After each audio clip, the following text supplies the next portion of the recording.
안녕하세요. 썰TV 시청자 여러분.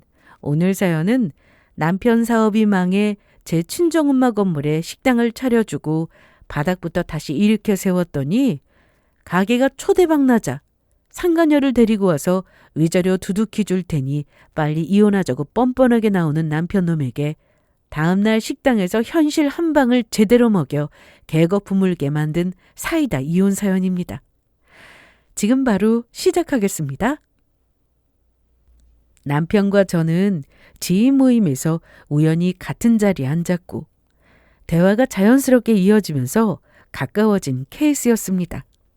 그 자리는 원래 서로 아는 사람끼리 밥 먹고 근황도 나누고 일 얘기도 슬쩍하는 편한 자리였는데 어쩌다가 제가 그 자리에 끼게 되었죠.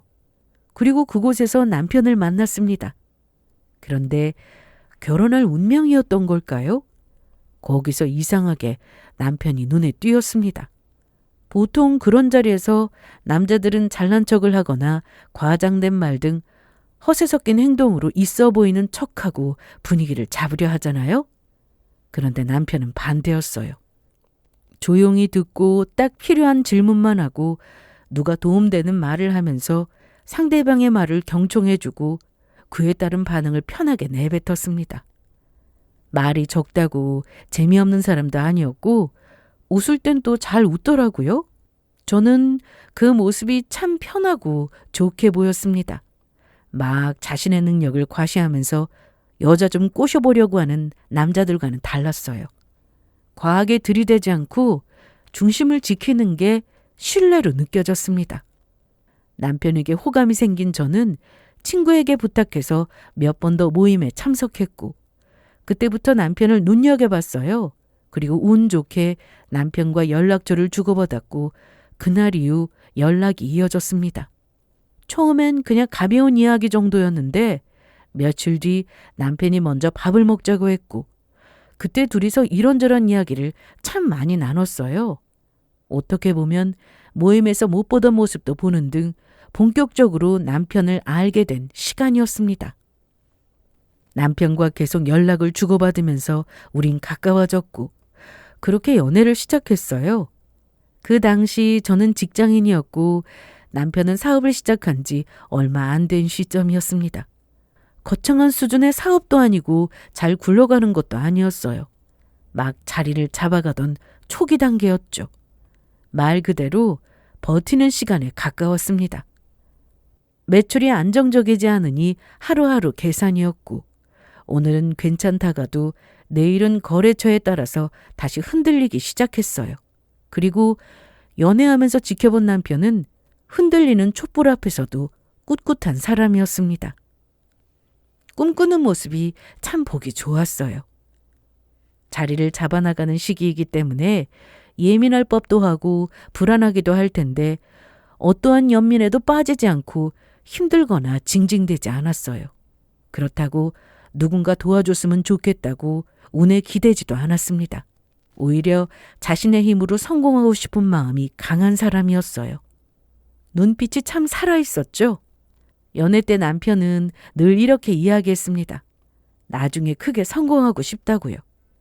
성공에 대한 욕심이 분명한 사람이었고 그 욕심을 말로만 내뱉는 게 아니라 몸으로 옮기는 타입이었어요. 그래서 그런지 연애하는 내내 남편은 참 바쁘게 움직였습니다. 늦게까지 거래처를 만나고 새벽에 자료를 정리하고 주말에도 짬을 내서 발품을 팔고 피곤하다고 주저앉기보다 피곤한 걸 그냥 기본값으로 두는 사람이었어요.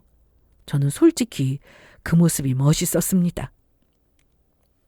저는 처음에 그 이야기를 들었을 때 솔직히 부담스러웠습니다.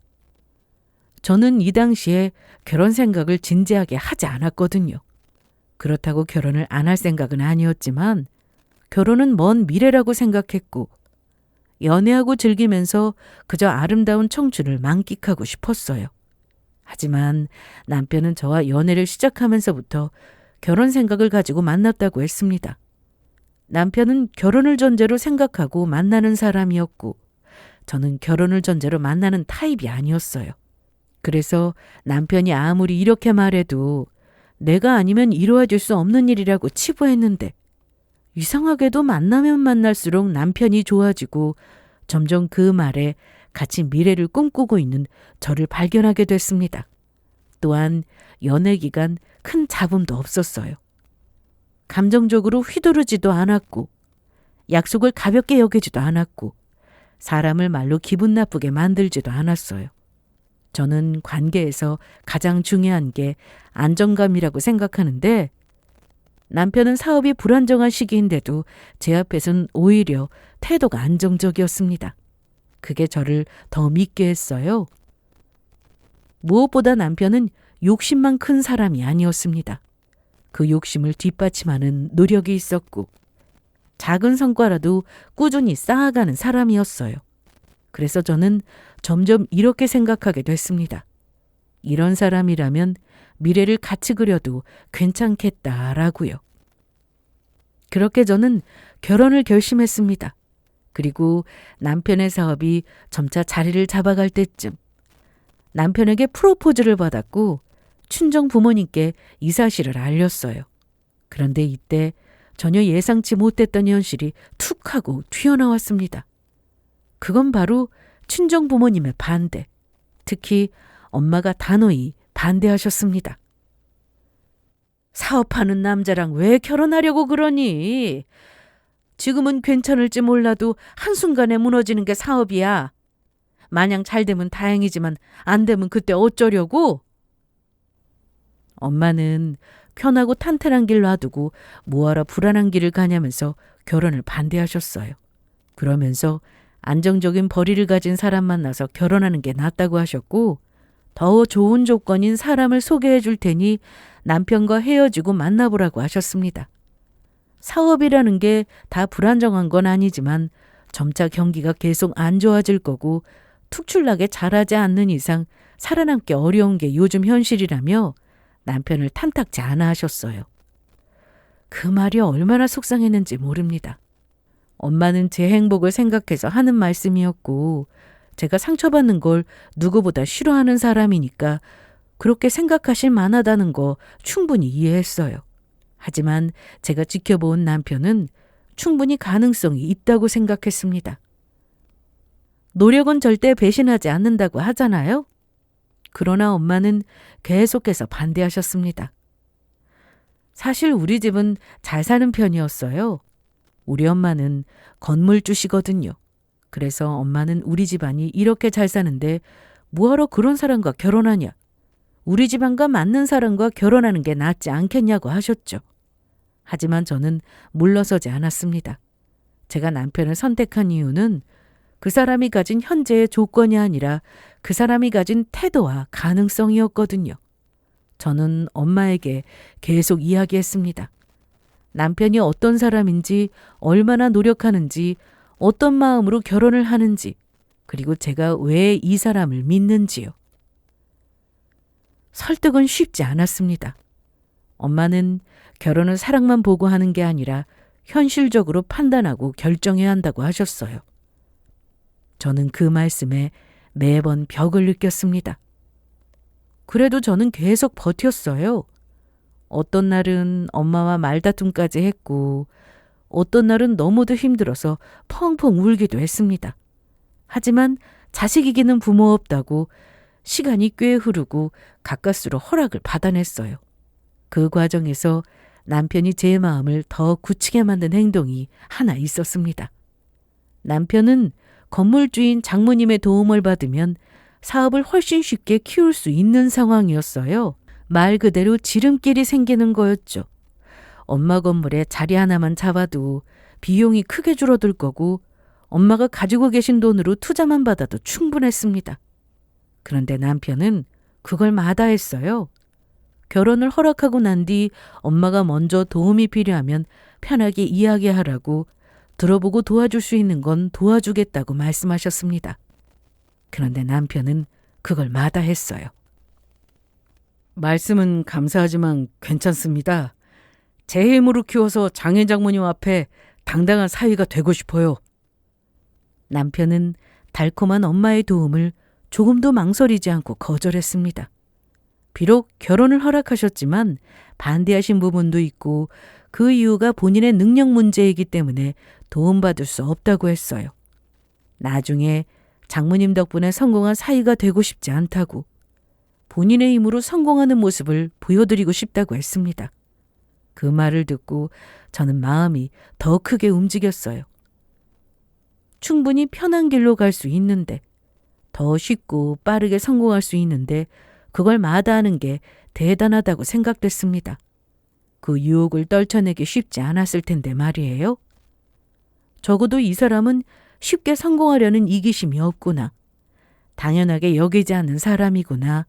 자기 발로 올라가려는 악다구니가 있는 사람이라고 생각됐고, 그런 자존심이 저는 참 멋있어 보였습니다. 그래서 저는 더 믿었어요. 잘 해낼 거라고. 적어도 가족을 발판으로 쓰는 사람은 아닐 거라고 말이죠. 그렇게 반대를 넘어서 우리는 결국 결혼했습니다. 이때까지만 해도 내가 선택한 이 사람을 든든하게 믿고 어떠한 힘든 일도 잘 헤쳐나갈 수 있을 거라고 생각했어요. 하지만 아이러니하게도 그때 제가 믿음직하다고 느꼈던 그 욕심과 그 성공에 대한 집착이 나중에는 제 삶을 가장 크게 뒤흔드는 칼날이 될 줄은 그땐 정말 몰랐습니다. 아무튼 남편과 결혼하고 여는 신혼부부처럼 지냈어요. 신혼 초반에는 정말 평범했습니다. 퇴근하면 같이 밥 먹고, 주말엔 장 보러 가고, 가끔은 가까운 데로 드라이브도 하면서 데이트하고, 크게 화려하진 않아도 안정적이었고 저는 그런 일상이 좋았습니다. 무엇보다 결혼 전부터 남편이 가정을 꾸리면 더 책임감 있게 살겠다고 말하던 사람이라 저는 그 말을 믿었어요. 결혼하고 나서도 남편은 한동안 그대로였습니다. 사업이 어느 정도 안정적으로 흘러갔지만 더 자리를 잡아야 했고, 남편은 그걸 너무 잘 알고 있었어요. 그래서 남편은 결혼 후에도 사업에 최선을 다했습니다. 늦게까지 일하고 거래처 사람 만나고 주말도 반납하고 사업의 성장을 위해 몸을 갈아 넣는 듯 행동했어요. 저는 그런 모습을 보면서 남편이 너무 무리하는 건 아닐까 걱정돼서 건강관리에 도움이 되게끔 내조했어요.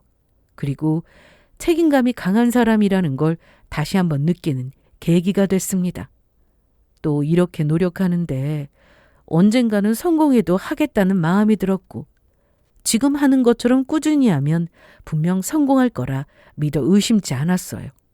그런데 어느 날부터인가 남편의 행동이 조금씩 달라지기 시작했습니다. 처음에는 아주 사소했어요.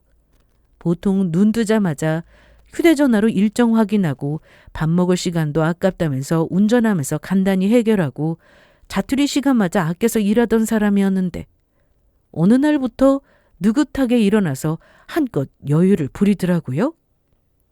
처음에는 남편이 갑자기 왜 저런 여유를 부리지? 못 보던 모습이니까 이상했습니다. 그런데 그동안 노력한다고 고생을 많이 했으니까 이렇게 여유 부리는 것도 좋겠다 싶더라고요. 사업을 더 키우려고 노력하던 거였지 사업이 불안했던 건 아니었으니까. 안정권에 있는 상황을 즐기면서 때때로 쉬어가는 것도 좋은 거라고 생각했습니다. 하지만 그 여유는 곧 다른 얼굴로 변했어요. 남편은 점점 게을러졌습니다. 정확히는 일에 대한 긴장감이 뚝 떨어졌죠. 예전에는 사업을 키우기 위해 밤낮 없이 움직이던 사람이었잖아요. 그런데 어느 순간부터는 평일에도 집에서 빈둥거리는 시간이 늘었고, 노트북을 켜놓고도 일은 제대로 안 하고 유튜브나 보고, 낮잠도 자고 대충 전화 몇 통하고 끝내는 날이 많아졌습니다. 주말에도 마찬가지였어요. 쉬는 날에도 일해야 빨리 성공한다면서 악착같이 일하던 사람이었는데, 이제는 주말만 되면 기다렸다는 사람처럼 한껏 신나서 밖으로 나갔어요. 밖에 나가서 일하는 게 아니라 놀러 나가는 듯 했습니다. 딱 보면 알잖아요. 놀러 나가는지 일하러 나가는지. 아무리 연기를 한다고 해도 그 내적 기쁨은 숨길 수 없거든요. 말로는 거래처 미팅이라고 하는데 제가 보기에는 그냥 사람들 만나서 술 마시고 노는 느낌이었어요. 그래도 저는 좋게 해석하려고 했습니다. 사업이라는 게 결국 사람의 마음을 움직이는 영업이니까 인간관계가 중요한 거잖아요. 거래처를 많이 얻는 것도 필요하고요. 대표가 되면 발을 넓혀야 하니까 그런 걸 거라고 생각했습니다. 그래서 그냥 아무 말 안 하고 지켜봤는데 볼수록 남편의 표정은 도저히 일하러 나가는 사람의 표정이 아니었어요. 누가 봐도 놀러 나간다는 얼굴이었습니다. 처음에는 이 정도까지는 아니었는데 갈수록 표정이 확 풀리더라고요. 그리고 밤늦게 들어오면 피곤한 사람처럼 지친 게 아니라 술 기운에 들뜬 사람처럼 가벼웠습니다. 그때부터 저는 남편을 달리 보기 시작했어요. 남편의 행동이 슬슬 거슬리기 시작하면서부터 꼴 보기 싫었던 게 하나 있었는데 그게 바로 나는 대표니까 말을 입에 달고 사는 거였습니다. 뭐만 하면 본인은 대표라서 그렇다고, 대표는 이렇게 해도 된다고, 일반 직원과는 달리 시간이 유연하고 사람들 많이 만나야 하고 원래 이렇게 지내야 하는 거라고 했습니다. 그런데 저는 그걸 들으면 들을수록 이상하기만 했어요. 대표면 그만큼 책임감이 크니까 더 바쁘게 움직여야 하는 거 아닌가요? 제가 알던 남편은 대표니까 더 긴장하고 그만큼 준비하고 바쁘게 움직였습니다. 그런데 결혼하고 나서는 그 반대로 행동하더라고요. 오히려 대표 타이틀만 내세우며 으스대는 느낌이 다분했어요. 일은 직원이 하든 말든 자기는 사장놀이만 하는 느낌이었죠. 자신이 해야 할 일까지 다 아래 직원들한테 몰아주고 자신은 신나게 사장놀이하는 것처럼 보였습니다. 그리고 나중에 알게 된 사실인데 이게 남편의 진짜 모습이었어요. 남편은 제게 거짓된 모습을 보여준 것뿐이었습니다. 남편은 원래 놀기 좋아하는 인간이었더라고요. 그걸 모르고 속아서 결혼했던 거죠. 본인 사업이 잘못돼도 비빌 언덕인 우리 엄마가 있으니까 그렇게 태평하게 굴었던 것 같아요. 그동안은 저와 저희 부모님께 잘 보이고 싶어서 노력한 것도 있고 정말 성공하고 싶다는 욕심이 있어서 움직였지만 시간이 지나면서 본래의 게으른 모습이 나오기 시작했어요. 저는 그런 남편을 보면서 마음이 점차 불편해졌습니다. 내가 사람을 잘못 본 건가? 남편이 왜 이러지? 알 수 없는 답답함과 불안함이 나중에 제 인생을 뒤집는 더 큰 사건으로 이어지게 됩니다. 남편이 점점 느슨해지는 걸 보면서 저는 결국 말을 꺼냈어요. 사업이라는 게 원래 들쑥날쑥하니까 원래 제가 불안해하는 티를 내면 남편 자존심만 상할까봐 조심스럽게 이야기했습니다. 말 안 하고 그냥 지켜보기만 하는 게 너무 불안하더라고요. 밤낮 없이 뛰던 사람이 갑자기 빈둥거리고 주말마다 술자리에 얼굴을 비추고 대표라는 말로 모든 걸 포장하는 모습이 너무 불안했거든요. 그래서 남편에게 물었습니다. 정말 잘하고 있는 거 맞냐고. 요즘 너무 사업에 소홀해 보이는데 괜찮은 거냐고요. 남편은 그때마다 똑같이 말했습니다. 아이, 그럼 잘하고 있지. 왜? 걱정돼? 당신이 보기에는 내가 편하게 지내는 것 같아도 뒤로는 다 확인하고 돌보고 있어. 그리고 내 위치 정도 되면 이렇게 지내는 게 맞는 거야. 대신 머릿속으로는 다 계산하고 있으니까 걱정 안 해도 돼. 내가 오련히 알아서 잘할까? 남편의 말은 멀쩡했습니다. 하지만 지켜보는 저로서는 남편의 행동이 너무도 믿음직스럽지 않았어요. 한 번도 이런 불안감을 준 적이 없던 사람이었는데 분명히 보이는 행동들이 매일같이 저를 불안하게 만들었습니다. 사람 만나고 술 마시고 늦게 들어오고 집에 들어오면 피곤하다면서 누워서 쉬기만 하고 다음날 또 나가고 정말 남편의 말대로 괜찮은 걸까? 시간이 지나면서 의구심만 커졌거든요. 왜냐하면 남편의 말투가 점점 더 자신만만해지는데 정작 제가 보는 현실은 더 불안정해지고 있었으니까요. 그러다 결국 이 일이 터졌습니다. 정확히 말하면 터지기 전부터 남편 얼굴이 바뀌기 시작했습니다. 어느 날부터 남편 안색이 급속도로 안 좋아졌어요. 눈밑이 꺼지고 입술이 마르고 말이 줄었습니다. 늘 괜찮다고 말하며 여유 넘치던 사람이 집에 와서도 멍하니 앉아있거나 핸드폰만 붙들고 있는 시간이 늘었습니다. 그리고 무엇보다 뭐에 쫓기는 사람처럼 불안해했어요. 전화가 오면 표정이 굳었고 잠깐 밖으로 나가 통화하고 돌아오면 얼굴이 더 창백해졌어요. 새벽에 일어나 거실을 왔다 갔다 하기도 했고요. 그 모습이 너무 낯설어서 저는 속으로 이미 결론을 내리고 있었습니다. 뭔가 일이 터졌구나라고요. 그 예감은 틀리지 않았습니다. 남편은 결국 제 앞에서 사업이 망했다는 소식을 전했어요. 그 말을 듣는 순간 제 머릿속이 하얘졌습니다. 너무 허탈해서 화도 바로 안 나왔어요. 그냥 망연자실하더군요. 결국 우려하던 대로 이렇게 됐구나 하는 생각만 맴돌았어요.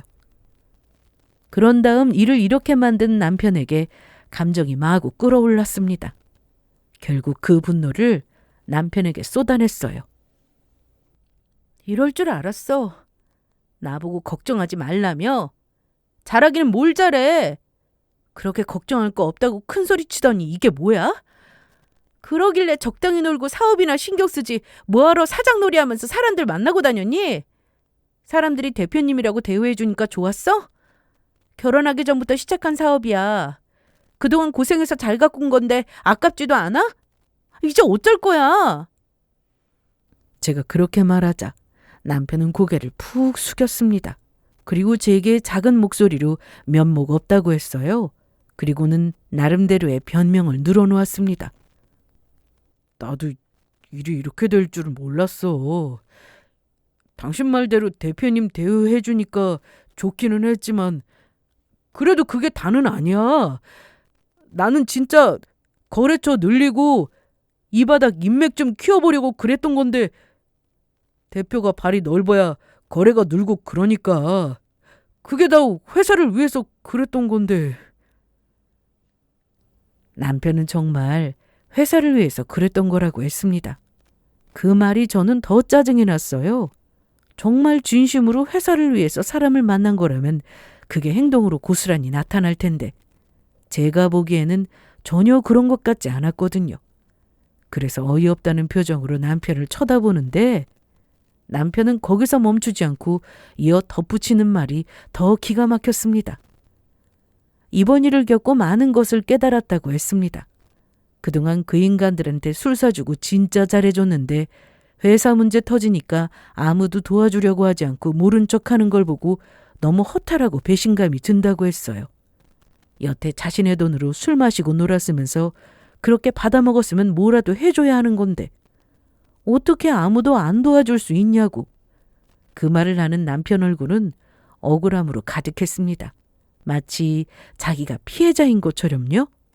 다 끼리끼리 노는 건데 말이죠.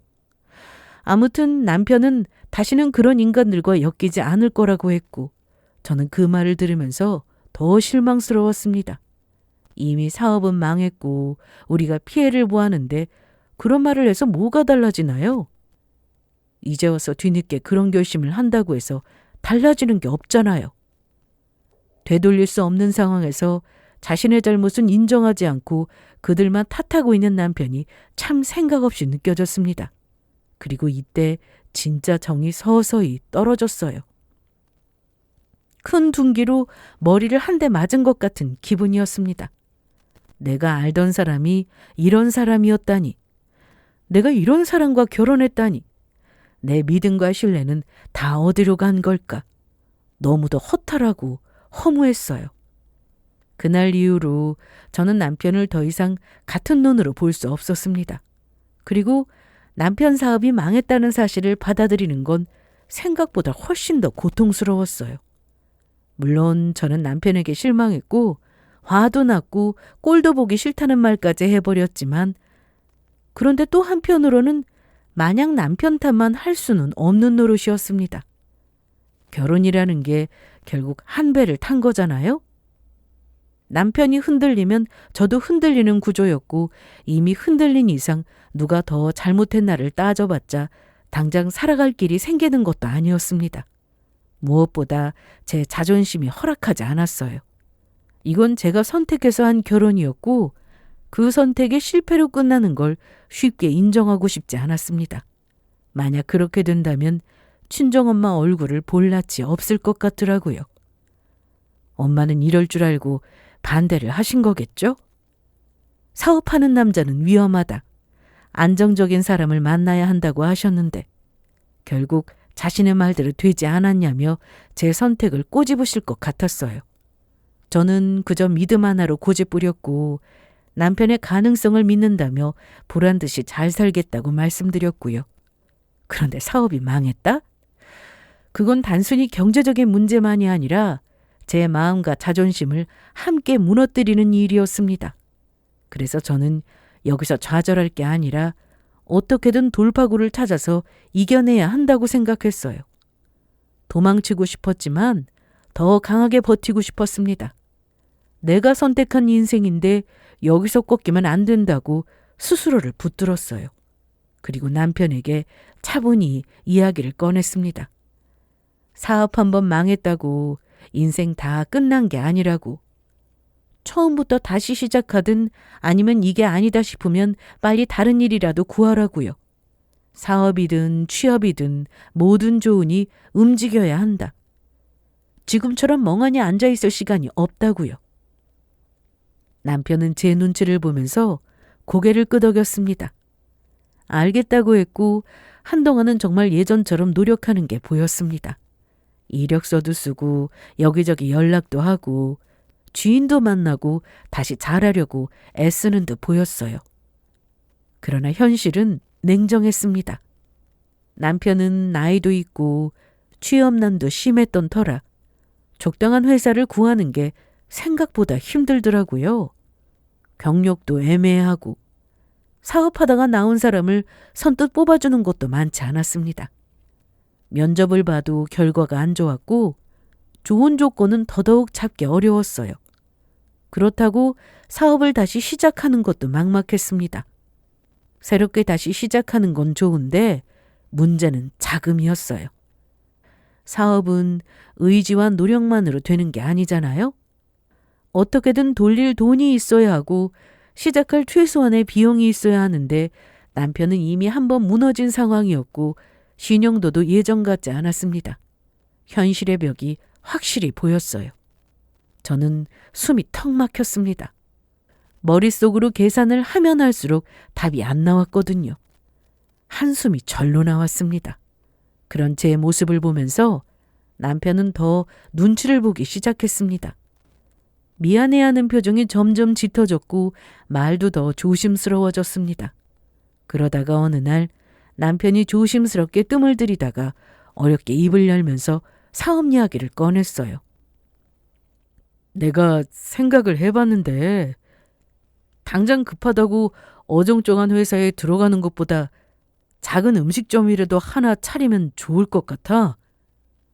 음식점? 갑자기 무슨 음식점이야. 음식 만드는 게 뭐 쉬운 줄 알아? 당신이랑 내 솜씨로는 어림도 없을걸? 남편은 기존에 하던 사업과는 완전히 다른 방향의 사업 이야기를 꺼냈습니다. 이것이 유일한 돌파구가 될 수 있다고 이야기했어요. 하지만 음식점이라는 게 얼마나 힘든지 여러분도 잘 아시잖아요? 먹는 장사가 남는다는 말이 있지만 그렇다고 100% 그런 건 아닙니다. 음식 장사? 진짜 쉬운 거 아니에요. 더군다나 그런 쪽에 일이 경험이 없는 우리 둘이 음식점을 한다? 말도 안 되는 이야기였습니다. 그래서 저는 남편에게 그건 좀 아닌 것 같다고 현실적인 이야기를 꺼냈어요. 그러자 남편이 믿을 만한 구석이 있다면서 그건 걱정하지 말라고 했습니다. 그러면서 문제는 돈이 부족하다고 했어요. 그러면서 작아진 목소리로 말을 이었습니다. 그래서 하는 말인데 장모님 건물에 자리 하나만 주실 순 없나? 자리만 내주시면 어떻게든 될 텐데. 남편의 말을 듣고 제 머릿속은 복잡해졌습니다. 남편은 음식점 차릴 가게만 얻으면 다 해결된다고 분명 잘 될 거라고 했지만 문제는 엄마였어요. 엄마한테 보란 듯이 잘 살 거라고 말씀드렸는데 결혼 초반에 도와주신다는 것도 거절했는데 이제 와서 도움을 요청한다는 게 너무 부끄러웠습니다. 엄마 도움 없이 정말 잘 살고 싶었어요. 그러면서도 남편을 다시 일으키고 싶다는 마음이 서로 충돌했습니다. 솔직히 할 수만 있다면 엄마의 도움을 피하고 싶었어요. 하지만 사업이 망한 상황에서 우리 힘으로 일어나는 건 힘들었습니다. 남편에게 들은 건데 아는 형님이 음식점을 하시는데 그게 대박나서 손님도 많고 방송에도 몇 번 나왔던 곳이라고 했어요. 마침 그 형님이 2호점을 내려고 준비 중이셨는데 친하게 지내던 남편의 사정을 알고는 2호점을 네가 한번 해보지 않겠냐고 했답니다. 할 마음이 있다면 다 가르쳐 주겠다고요.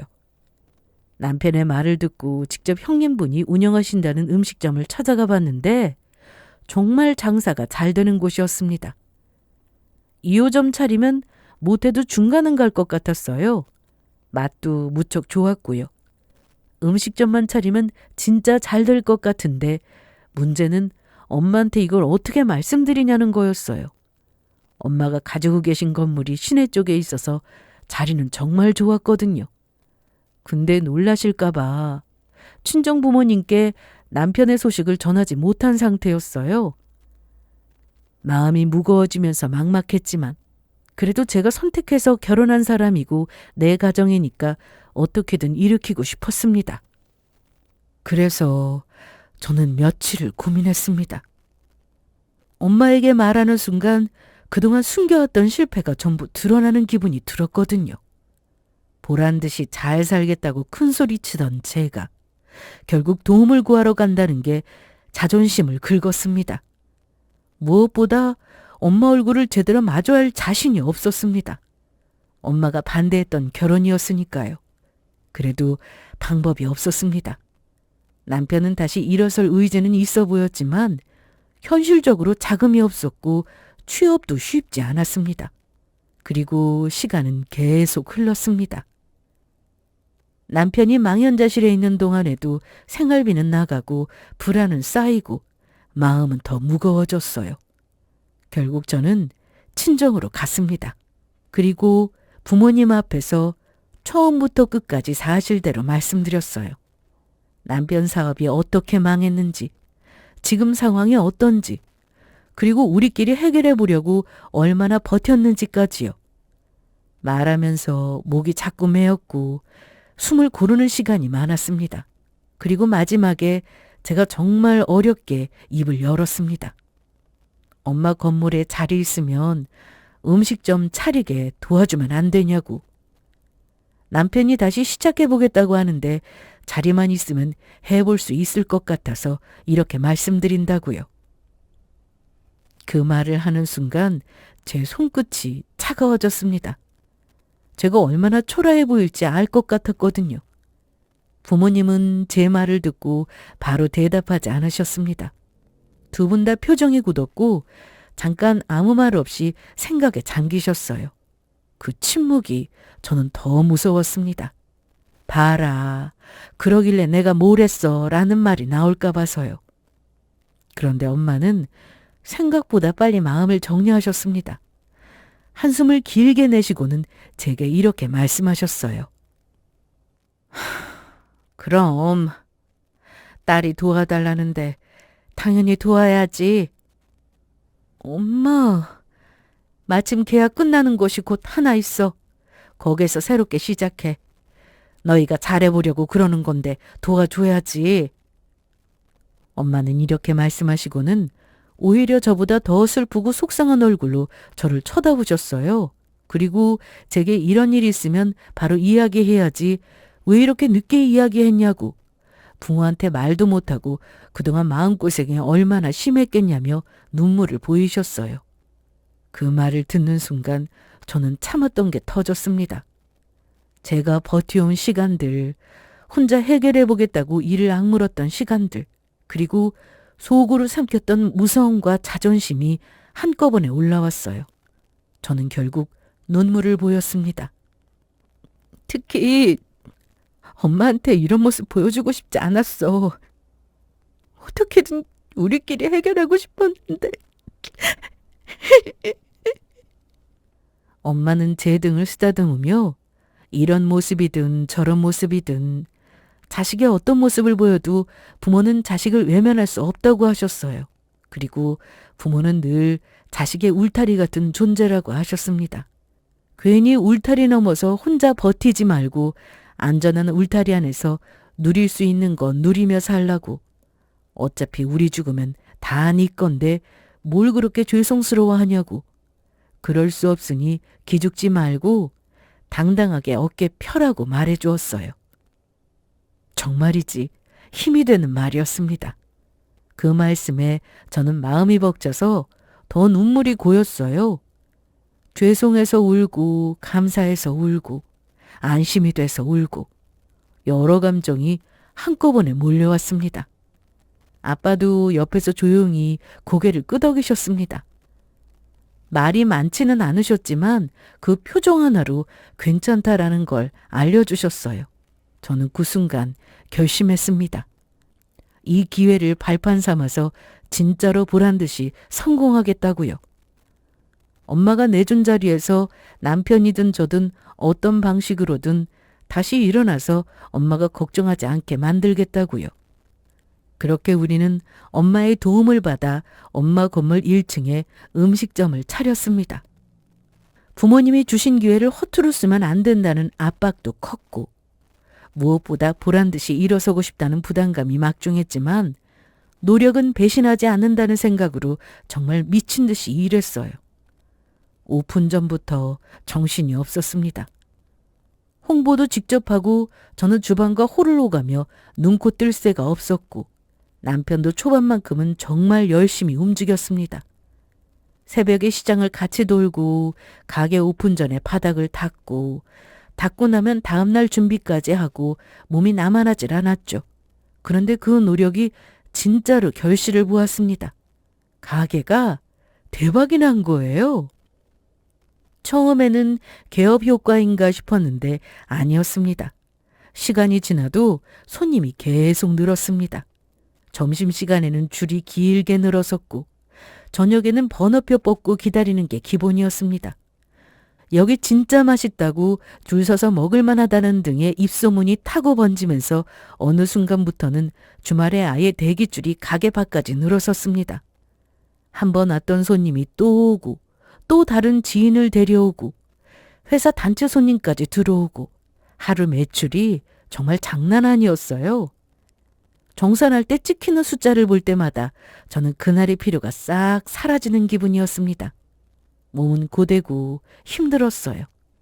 워낙 힘든 일이기도 하고 안 하던 일을 해서 그런지 발바닥에 터질 것 같고 손목이 저리고 집에 가면 말 한마디도 하기 싫고 누우면 그대로 기절해버리기 일쑤였지만 그런데도 행복했습니다.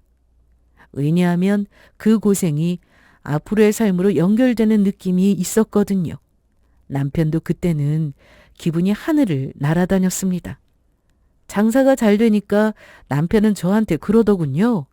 이렇게만 벌면 돈방석에 앉는 건 금방이라고. 우리 진짜 빨리 일어설 것 같다고 했어요. 저도 그 말에 동의하며 웃었습니다. 저희는 그때만큼은 진심으로 행복했어요. 다시 시작할 수 있다는 희망, 그리고 노력하면 결과가 나온다는 확신이 있었으니까요. 장사는 날이 갈수록 더 잘 됐습니다. 손님들의 리뷰가 쌓이고 단골이 늘고 입소문이 커지면서 어느 순간부터는 저희가 행복한 고민을 하게 됐습니다. 이 정도면 확장해야 하나? 손님들이 저렇게 많이 오는데 자리가 너무 부족한 거 아닌가? 직원도 더 뽑아야 하나? 이런 고민이요. 정말 오랜만에 기쁨으로 하는 고민이었습니다. 그런데 바로 그 무렵 남편의 되지도 않은 병이 다시 도지기 시작했어요. 그놈의 허세병. 가게가 어느 정도 자리를 잡고 매출이 안정적으로 흘러가기 시작하니까 남편이 또 편해진 사람의 얼굴을 하기 시작했어요. 초반에 절박함이 슬쩍 빠지고 이제는 됐다는 착각이 남편 얼굴에 올라오더라고요. 남편은 갑자기 여유롭게 지내려 했습니다. 놀러 나갈 궁리부터 하기 시작했고 자기 관리한다면서 밖에서 시간을 보내는 날이 늘었습니다. 직원들한테 맡기면 된다면서 현장에 붙어 있어야 할 때도 슬쩍 빠졌습니다. 그리고 가장 황당했던 건 가게 일을 저한테 떠넘기고 사라지는 경우가 생겼다는 겁니다. 잠깐 급한 일이 생겼다면서 나가고 몸이 안 좋다면서 나가고 그렇게 몇 번 반복하더니 어느 순간부터는 정신 차리고 보면 그냥 사라졌어요. 어느 날은 피크타임 직전에 없어지고 어느 날은 손님이 모일 때 슬쩍 빠져버리고 그 빈자리를 제가 혼자 메우게 되는 날이 늘어났습니다. 저는 그런 남편 때문에 열이 확 올라왔습니다. 이 가게는 우리 둘이 함께 살겠다고 시작한 가게였는데 남편은 또다시 사장놀이 해대고 되지도 않은 여유를 부렸으니까요. 또 그때처럼 나태해진 모습에 짜증이 확 났습니다. 그러면서 이 인간이 또 무슨 사고를 치지는 않을까 불안해졌어요. 남편이 편해지면 항상 문제가 시작되거든요. 처음 사업도 그 여유와 허세가 불러온 결과였으니까요. 그런데도 장사는 계속 잘 됐습니다.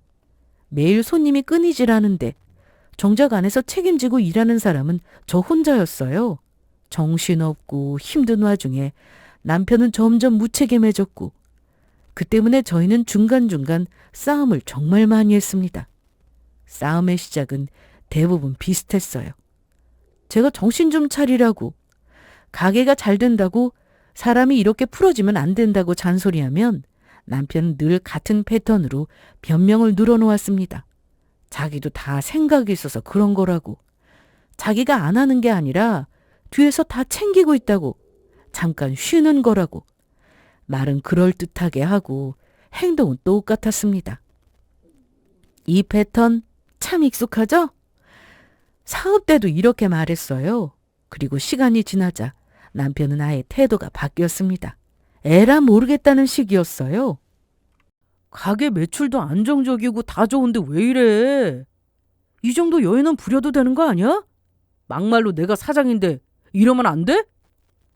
그 말이 정말 사람을 열받게 했습니다. 여유?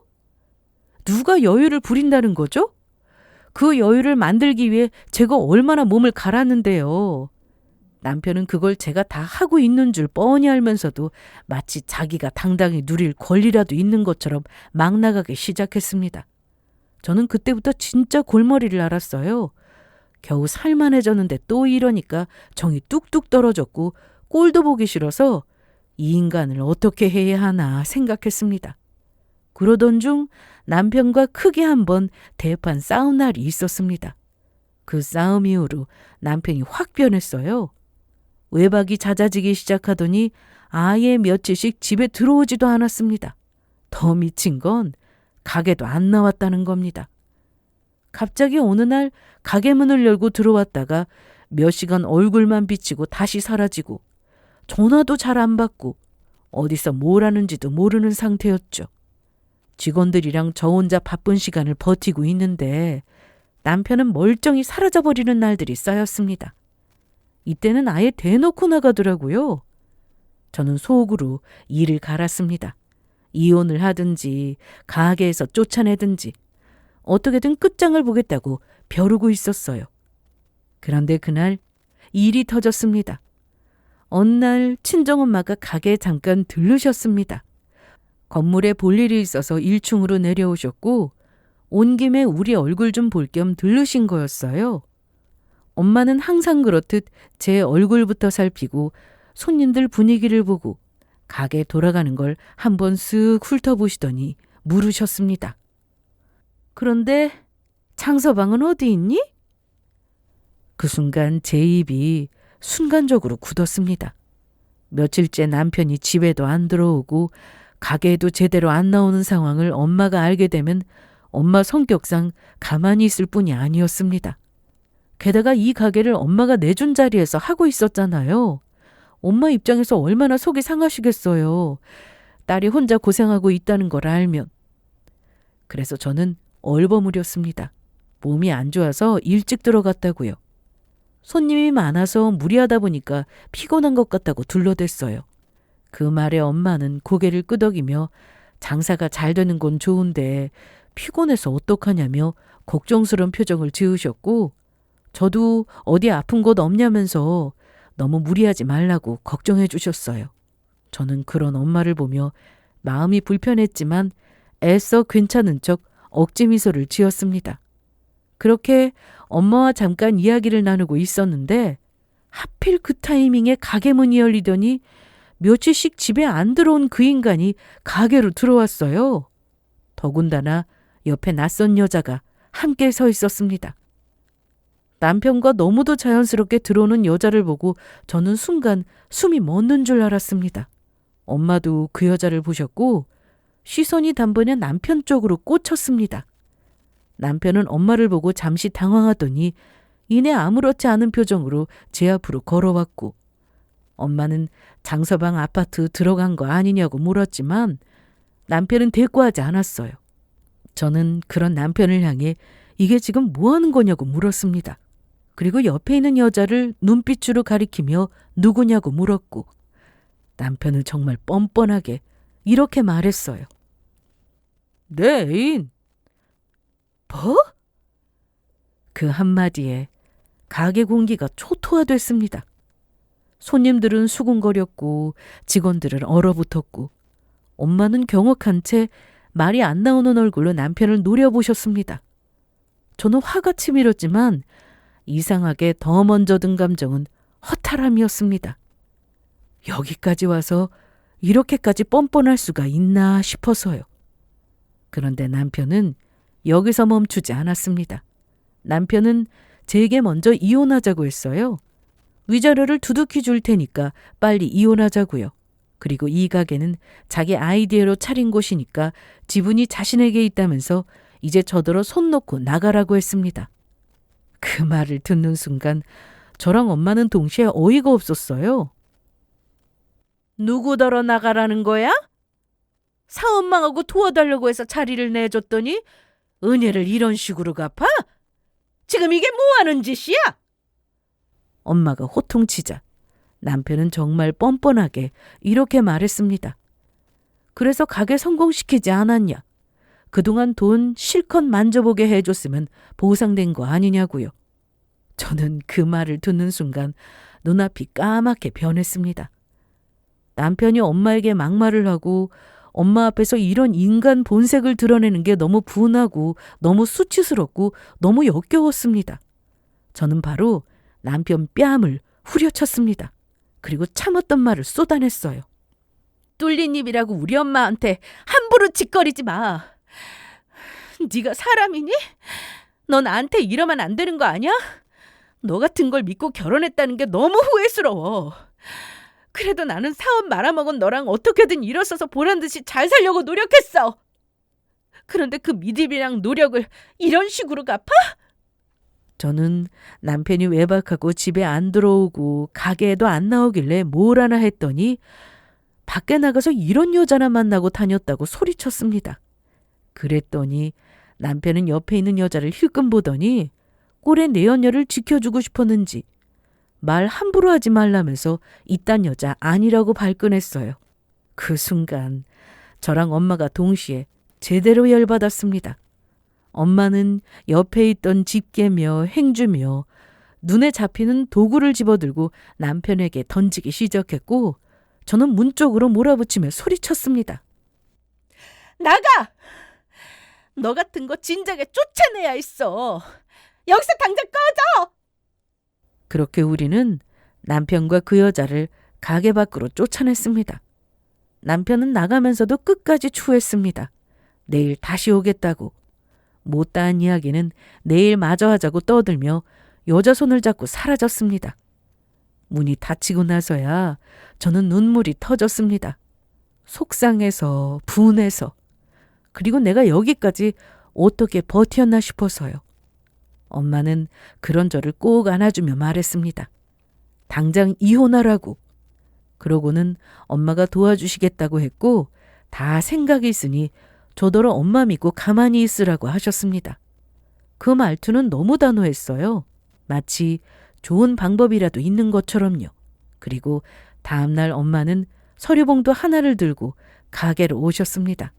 그리고 남편이 오기만을 기다리셨어요. 저는 그 봉투가 뭔지 너무 궁금했습니다.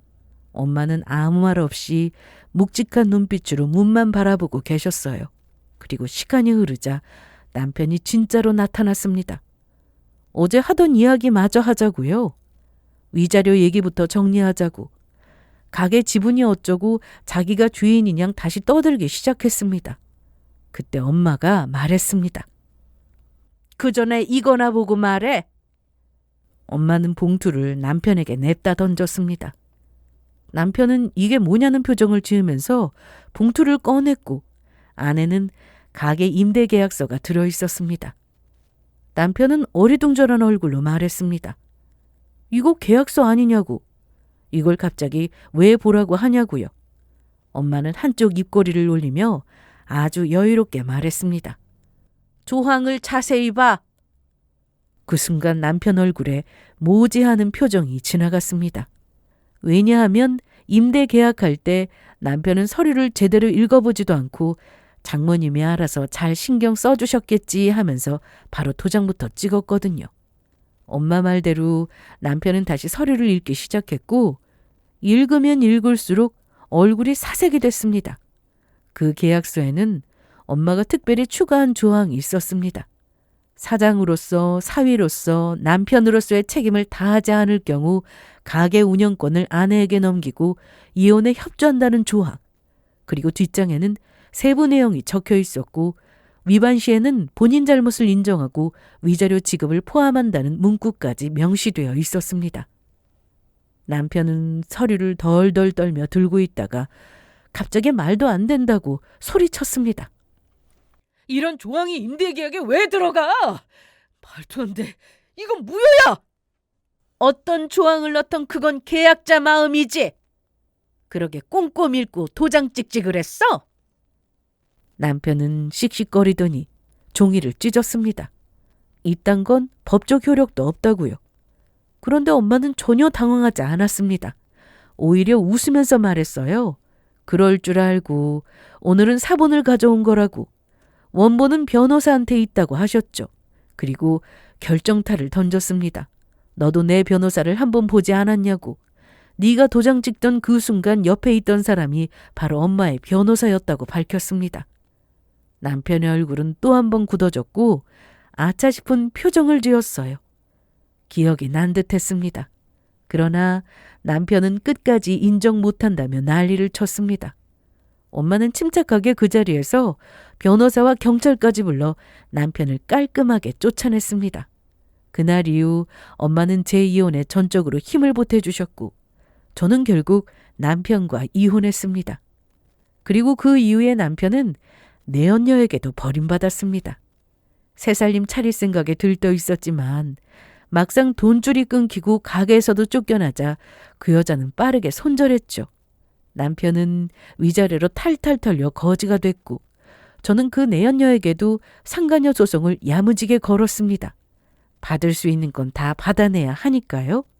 남편은 그 뒤로도 가게 주변에 얼쩡거리며 제 마음을 돌리려고 시도했지만 엄마한테 걸려서 호되게 망신당하고 쫓겨났습니다. 저는 지금도 엄마 건물 1층에서 가게를 운영하고 있습니다. 가게는 날이 갈수록 더 번창했고 결국 확장까지 했습니다.